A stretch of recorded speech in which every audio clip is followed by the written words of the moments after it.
కానీ అక్కడ జరిగిందల్లా డప్పు కొట్టడం ట్రంప్కి అంతే.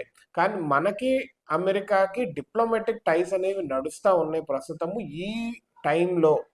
అందున ట్రంప్ ఏమో నేను పీస్ డీల్ చేశాను భారతదేశం పాకిస్తాన్ మధ్యలో అని డప్పు కొడుతుంటే మన వాళ్ళు క్లియర్గా లేదని చెప్తున్న టైంలో అక్కడికి వెళితే మేబీ మేజర్ డ్రిఫ్ట్ ఏమన్నా వచ్చే ఛాన్స్ ఉంది అని.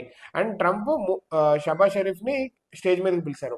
అదే టైంలో భారతదేశం నుంచి మోదీని షబా షరీఫ్ ఇద్దరిని స్టేజ్ మీద పిలిచి ఇద్దరు ఒకే టైంలో పిలిస్తే లేదంటే ఒకే టైంలో వెళితే that doesn't look nation like India comparing parallely in between with country like Pakistan terrorist sponsored కంట్రీతో భారతదేశాన్ని ఈక్వల్గా పోల్చడం లేదా కంపేర్ చేయడం ఇద్దరిని ఒకేసారి స్టేజ్ మీదకి రమ్మంటం is not a decent deal.